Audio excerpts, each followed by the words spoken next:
Start. आज संपूर्ण मानवता पता नहीं बेटा आतंकवाद से त्रस्त है। आशा की जा रही थी कि 20वीं सदी के दो महायुद्धों की महाविभीषिका के इतिहास में दर्ज होने के साथ साथ विश्व मानवता शांत एवं सृजनात्मक युग में प्रवेश करेगी। लेकिन बीती सदी के अंतिम चरण और नई सदी के शैशव काल का घटनाक्रम नई त्रासदियों की दिशा में घूमता दिखाई दे रहा है। आतंकवाद के रूप में प्रत्यक्ष अप्रत्यक्ष छाया युद्ध प्रॉक्सी वार का अंतहीन सिलसिला चल पड़ा है। अगणित दुर्दशाओं से जूझते पिछड़े और विकासशील देशों के अतिरिक्त जानलेवा विलासिता से लदे समृद्ध देश भी आतंकवाद की सशक्त और जटिल गिरफ्त में हैं।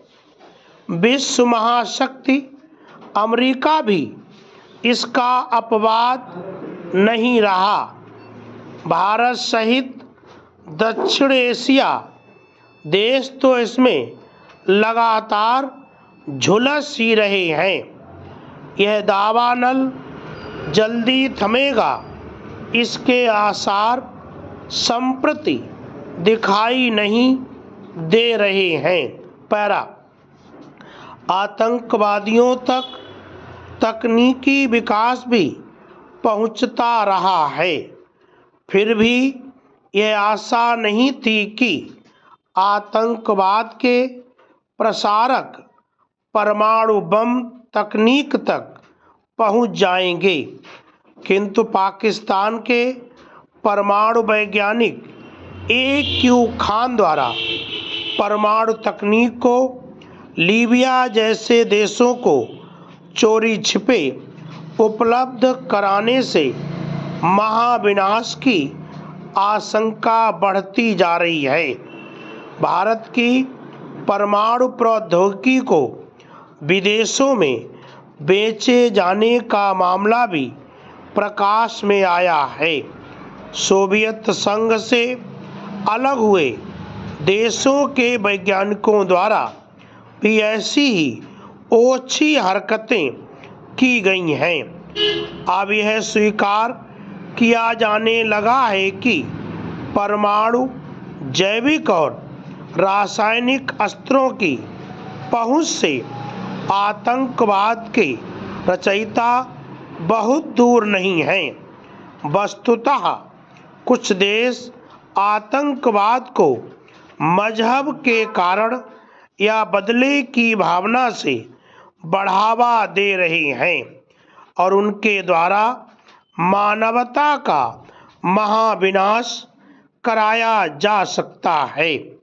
आतंकवादियों द्वारा रासायनिक और जैविक हथियारों के प्रयोग की संभावनाएं तो बहुत ही बढ़ गई हैं, क्योंकि इस कार्य में अधिक पूंजी निवेश की आवश्यकता नहीं पड़ती।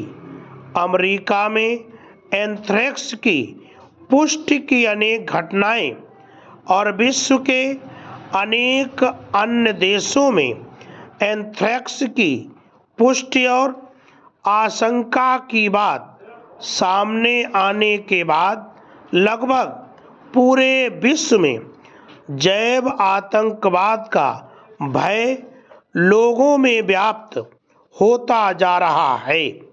एंथ्रेक्स पशुओं का रोग है और बैसिलस एंथ्रेक्सिस नामक बैक्टीरिया के संक्रमण से होता है। स्टॉप। इसकी हिंदी बनाना आप